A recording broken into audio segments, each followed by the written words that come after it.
बोला बोला एक मिनिट बोला सर, पंतप्रधान नरेंद्र मोदी यांनी 13 महिन्यामध्ये 8 डोस फक्त महाराष्ट्राचे गेल्यात. कशा प्रकारे पाहता? महाराष्ट्र हे राजकीय दृष्ट्या अत्यंत महत्त्वाचं राज्य आहे. 48 लोकसभा मतदारसंघ, भारतीय जनता पक्ष आणि त्यांच्याबरोबरचे जे 2 फुटीर गट आहेत, ज्यांना ते शिवसेना आणि राष्ट्रवादी काँग्रेस म्हणतात, मिंदे गट आणि फजित गट, या दोन्ही गटांना घेऊनही भारतीय जनता पक्षाला काही फायदा होत नाही. 5 जागा तरी मिळतील का लोकसभेच्या, इथपर्यंत त्यांची अवस्था आहे. त्याच्यामुळे प्रधानमंत्र्यांना इथे सातत्यानं प्रचारासाठी यावं लागतं. प्रधानमंत्री काय फार मोठ्या महान उदात्त हेतून इथे येत नाहीये. उत्तर प्रदेशमध्ये अयोध्येचं राम मंदिराच्या दृष्टीनं प्रचार करतायत आणि महाराष्ट्रामध्ये येऊन सुद्धा ते राजकीय प्रचार करतायत. महाविकास आघाडी आणि इंडिया गठबंधनचा घेतलेला हा धसका आहे. उद्धव ठाकरे यांच्या नेतृत्वाखालील शिवसेनेचा घेतलेला हा धसका आहे. शरद पवार यांच्या नेतृत्वाखालील राष्ट्रवादी काँग्रेसचा घेतलेला धसका आहे आणि राहुल गांधींच्या भारत जोडो न्याय यात्रेचा घेतलेला हा धसका आहे. म्हणून 48 जागांवर पुन्हा एकदा मोदी हेच प्रचार करतील.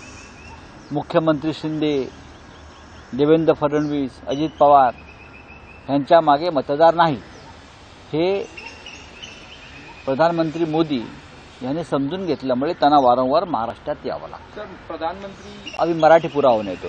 पंतप्रधान मात्र महाराष्ट्रात दौऱ्यात मणिपूर भेटत आहेत. त्या ठिकाणी प्रधानमंत्री जिथे त्यांना राजकीय फायदा आहे किंवा फायदा करून घ्यायचा तिथेच जात आहे. मणिपूरमध्ये जर लोकसभेच्या 25 जागा असत्या तर ते मणिपूरला जाऊन थांबले असते. मणिपूरला लोकसभेच्या 2 जागा आहेत किंवा 3 जागा आहेत. त्याच्यामुळे राजकीय दृष्ट्या त्यांना मणिपूर महत्त्वाचं नाही. प्रधानमंत्री आणि त्यांचा पक्ष हा फक्त लोकसभेच्या आकड्यांचा हिशोब करतो आणि राजकारण करतो. उत्तर प्रदेशमध्ये मोठ्या प्रमाणात जागा आहे.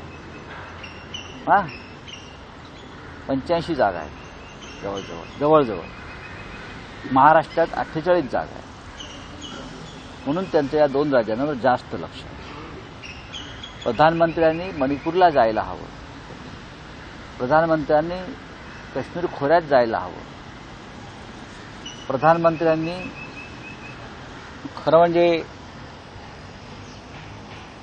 म्यानमारच्या बॉर्डरला जायला पाहिजे. अनेक ठिकाणी जावं अशी देशाची स्थिती आहे. लडाखला जायला हवं, जिथे चीन घुसलेला आहे. प्रधानमंत्र्यांनी लक्षद्वीपला जाऊन वेळ घालवला आणि मालदीवसारख्या देशाशी भांडण केलं. हे सुद्धा राजकारणच आहे.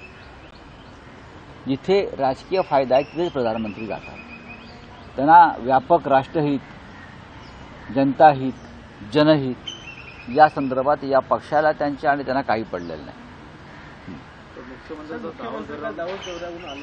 तो आले ना किती, बापरे,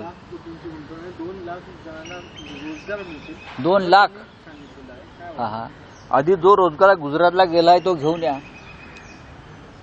मुंबईतून, महाराष्ट्रातून मोठ्या प्रमाणामध्ये आपली अर्थव्यवस्था आणि आपला रोजगार हा गुजरातमध्ये हिसकावून नेण्यात आला. दाऊदची गुंतवणूक इथे येण्याआधी आपल्या बाजूच्या राज्यातली गुंतवणूक जी पळून नेली, जो रोजगार पळून नेला, तो मुख्यमंत्र्यांनी जर इथे आणला तर त्यांचा खरा मराठीपणा आम्हाला दिसेल. अनेक प्रकल्प गुजरातला गेले. अनेक आपल्या आर्थिक संस्था गुजरातला पळून नेल्या. आजही मुंबईला ओरबडण्याचं काम सुरू आहे. महानंदासारखा प्रकल्प, दुग्ध प्रकल्प राज्याचा, बरं का, त्याची सूत्र गुजरातकडे जात आहे. म्हणजे शेतकऱ्यांच्या नाड्या, दूध उत्पादक, त्या गुजरातकडे जातील. या अनेक गोष्टी अशा आहेत. मुख्यमंत्री दावोसला जाऊन काय करत होते त्यांची संपूर्ण गँग, त्याच्यामध्ये आम्हाला पडायचं नाही.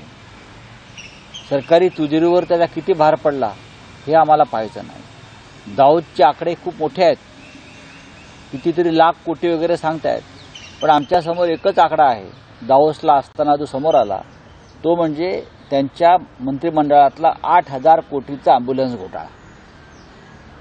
या 8,000 कोटीचा अँब्युलन्स घोटाळ्याने जर मुख्यमंत्र्यांचे डोळे पांढरे होणार नसतील बरं का, तर हे महाराष्ट्राचं दुर्दैव आहे. सर, देश नोकरीच्या शोधात आहे. 88% लोकसंख्या ही अस्वस्थ आहे असं आजच्या अग्रलेखात म्हटलं आहे आणि त्यावरून असं की म्हटलंय की धर्मवाद आणि जातीवाद याच्यामध्ये गुंतवून ठेवलं जातं. 88% जनता या देशाची नोकरीच्या शोधात आहे असा अहवाल सांगतो अधिकृतपणे. याचा अर्थ मग नरेंद्र मोदींनी 10 वर्षात काय केलं?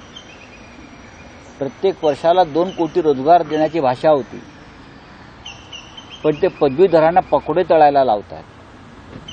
नोकरी मागणाऱ्यांना रामलल्लाचं फुकट दर्शन देत आहेत. आम्हाला रामलल्लाचं फुकट दर्शन नको, आम्हाला नोकरी हवी, आम्ही नोकऱ्या मागतोय आणि तुम्ही रामलल्लाचं फुकट दर्शन देताय.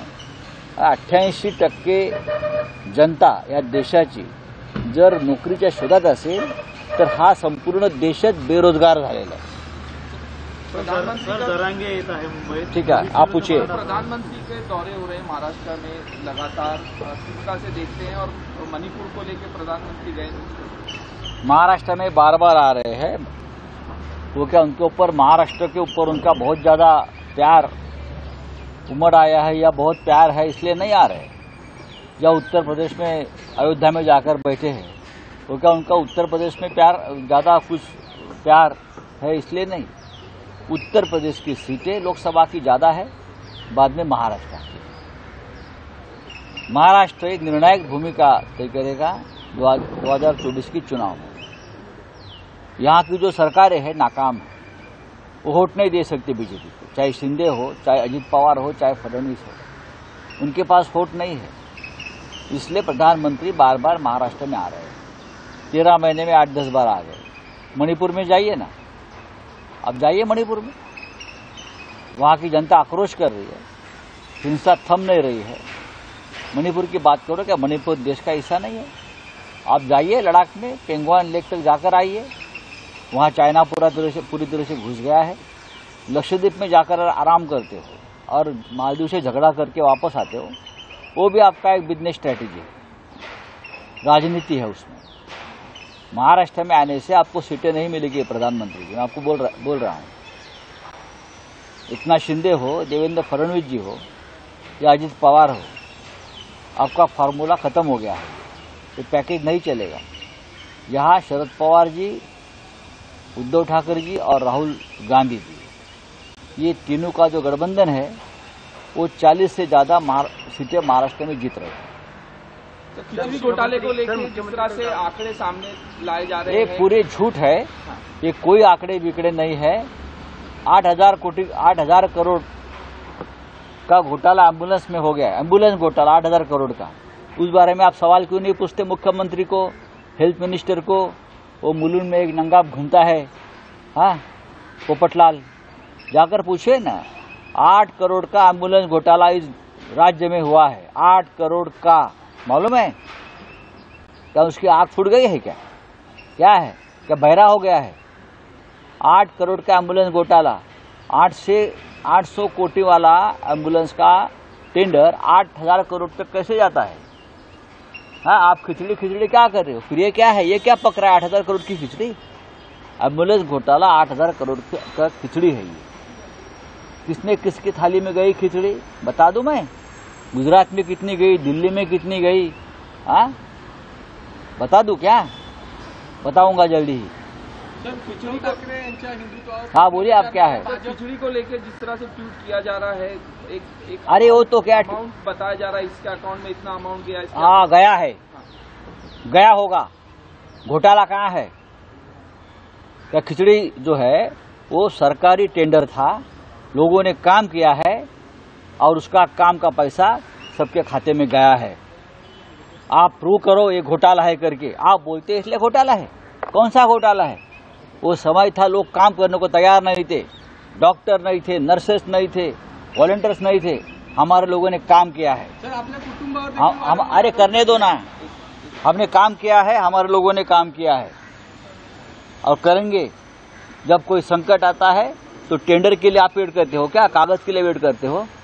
हाँ, कागज बनाओ। एक लोग मर रहे थे, नहीं तो जैसे गंगा में जो पूरे लोग मुर्दे बहा रहे थे ना, वैसे होता था महाराष्ट्र में। 8,000 करोड़ का एम्बुलेंस घोटाला, उसके बारे में आप बताइए। 500 करोड़ का राहुल कुल का घोटाला है, 200 करोड़ का दादा भूसे का घोटाला है, ये तानाजी सावंत का घोटाला चल रहा है। कितने दे दूं मैं आपको? आप खिचड़ी खिचड़ी क्या कर रहे हो? कौन सी खिचड़ी है? क्या है?